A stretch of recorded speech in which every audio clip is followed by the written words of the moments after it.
and welcome to the first ever episode of MCR, Manchester Cultural Review.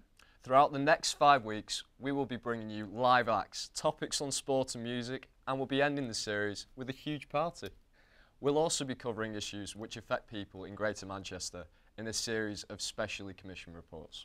That's right, we'll be exploring a range of important issues, including funding for artists, pancreatic cancer, and we'll be ending the series with a look back on the year so far. Now, this week we have a special report on homelessness in Manchester. We visit a charity who are providing much needed help for the city's homeless population. But before that, we have a very special guest to begin the new series of MCR. We do indeed, and we're very delighted to welcome Matt Panish to the studio, also known as Monkey Poet. Now, Matt is currently touring with his play Love Hurts Actually, the unofficial sequel to the film Love Actually. He has won numerous awards in North America, such as Best Poet in the San Francisco Fringe twice. Wow, really? I know, pretty amazing. We're delighted he has agreed to take time out of his tour to join our first show, and he'll be performing a brand new poem written specially for MCR.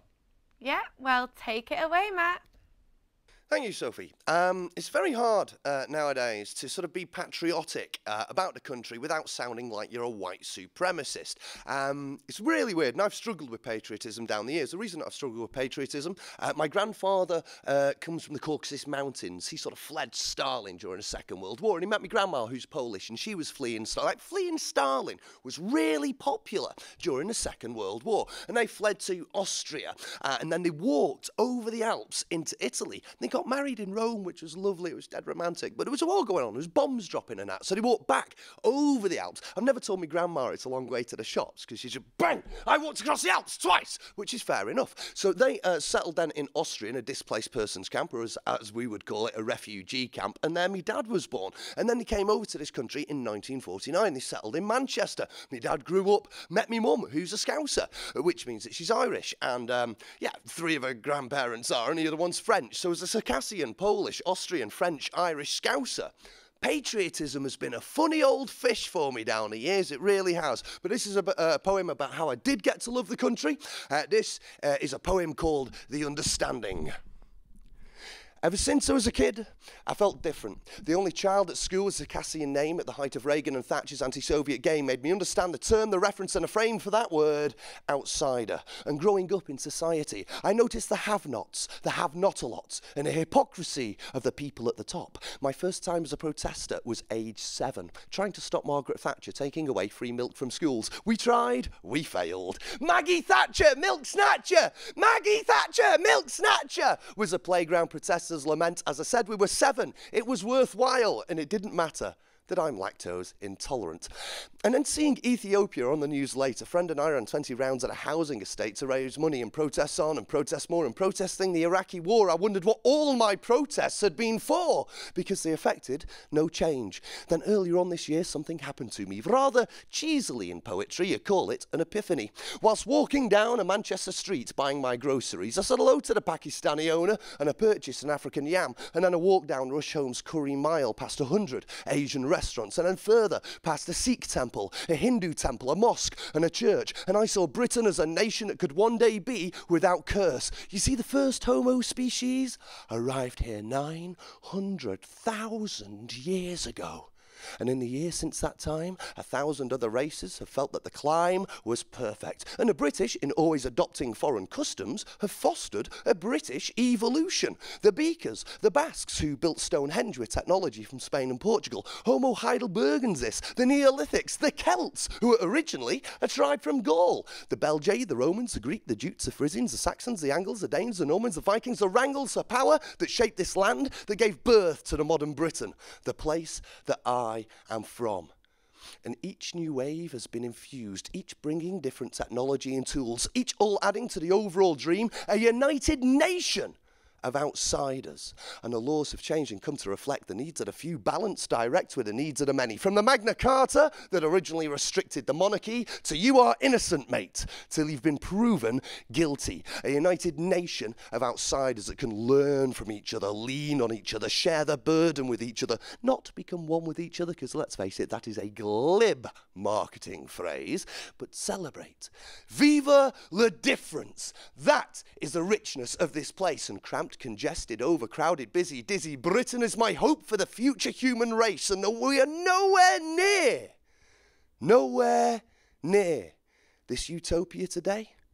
I'm proud to be striving for it. I'm proud to be part of the UK. Thank you.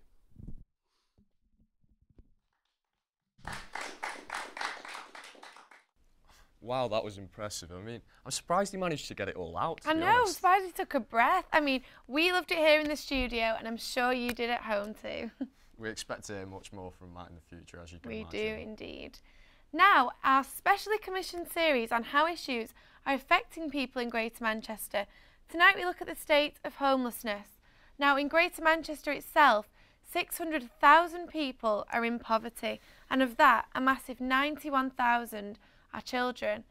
Our reporter Charlie is on the location to find out more. Thank you, Sophie. I'm here at Equality Football Club. I'm about to interview Dean Ashton, who is the chairman, to see what it's all about. Well, how it first started, basically, it was, training sessions within projects. The aim of it was to sort of create some form of structure for the week, so they could, do something. It sort of gives them that motivation, basically, and that was the main purpose of the football. From that, it sort of branched out. We've had a lot of projects in Greater Manchester, sort of, providing interest. That sport has provided a sort of potential tool for them to sort of change, not only change behaviour, but gives them a motivation to do something, to progress. With Equality, we provide a whole range of, opportunities for who we're working with, the homeless sector. So yeah, we offer the opportunity to compete, but we offer the opportunity to take part in qualifications and also address any issues that they need to work with so that they can progress.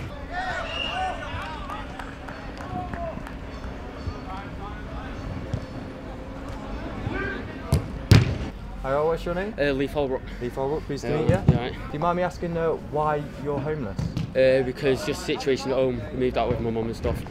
Too small of a house to live at my nan's, so just moved into YM, the starting point. Like. How does Equality help you? It helps with like confidence and stuff like that. So obviously moving out, being homeless and that, it does reduce your confidence, but playing football with your mates, having a good time, does help your confidence a lot. I plan on staying with, playing as much football as possible, improving my fitness because I eventually want to move into the army, so. Oh, nice. Fitness is a big thing. Okay, great. Well, I wish you all the best. Yeah, thanks a lot, mate. Cheers. Well. Okay, cheers. Yeah, good job. Cheers. I'm here with Tom Leader, HITS project manager for Sale Sharks. Do you want to tell me a bit about what you do? We use rugby and sport as that tool to get them back into education through YMCA training. So on an average day they do the learning in the morning and then sporting activity in the afternoon. How do you think what you do helps the younger generation in life? We just give them a different experience, like college, high school isn't for everyone, and we give them that different opportunity to combine the sporting activity with the learning. And we're here today as we use football as something different for them too, as well as rugby, boxing, table tennis, badminton. We do all sorts of different sports. Oh, great. So how do you keep recruiting people towards this and keep them involved and keen within? A lot of the time it's through word of mouth, connections, advisors. We do a lot of visits to connections and job centres, just speaking to young people and offering the HITS programme to them. Right, great. Yeah, I've seen your team. They look very good. I've been more of a rugby person myself, but football is the way forward. So I wish you all the best and hope it goes well. Thank you very much. What's the most inspiring story you've aided helping during your time here at Equality? There's quite a few, to be fair. Yeah. I think that one of them that sort of brings in mind is we had one guy who's very vulnerable, and football wasn't his thing really. He couldn't sort of say no to anyone. He was constantly giving cigarettes out, and he was a target for some of the guys. And I felt that there was an avenue for him to take refereeing. So we put him through a volunteer course, and he was fighting the refereeing here. from that, he was freely giving out yellow cards. He could say no to people, give him that confidence. Seeing the change of him when he's, you know, a quiet, timid guy, someone who's left, who's got that confidence to, you know, to say no to people, and he, you know, he can do whatever he wants really. Another story what I'd like to add is we've had one guy who's from Eritrea, and he struggled with his English, and he found football as a way of interacting with the group who lived with him in the hostel. He found that there was barriers at times because, you know, they spoke English and he was from a different country. There was a barrier, and I think football brought them together. From that, he developed, he got qualifications, he got football level 1s, he got leadership qualifications. He then from there went to set up his own Eritrean football team in the community, which was fantastic. And he got an award for that with Manchester FM. I really appreciate what you're doing here, and I wish you all the best. Thank you very much. Yeah, thank you very much. And there we have it, what brilliant work Equality does for the community. Back to you in the studio. Well, it's great to see the amount of work that Equality are actually putting in to helping homeless people feel part of a team and all come together. It's great. I mean, it's inspirational really that these people get up in the morning to go help out the homeless. It really is. Yeah, it's absolutely wonderful, and we wish them all the best. Now next week we'll be looking at the issue of funding for upcoming artists in Manchester, when reporter Matt Redding will be investigating. So that's just about it for tonight's show. But we're delighted to welcome to the MCR studio an amazing talent who's going to perform one of his own works. Yes, with no expense spared, we have spoken word guru JB from Salford, also known as Words Escape Me. He's performing the poem that won the Amnesty International Poetry Slam in 2012, and it's called Don't Look Down. We hope you enjoy it. See you same time next week when we'll be showcasing the amazing talent of Tom Seals. For now, though, sit back and listen to the talented Words Escape Me. See ya.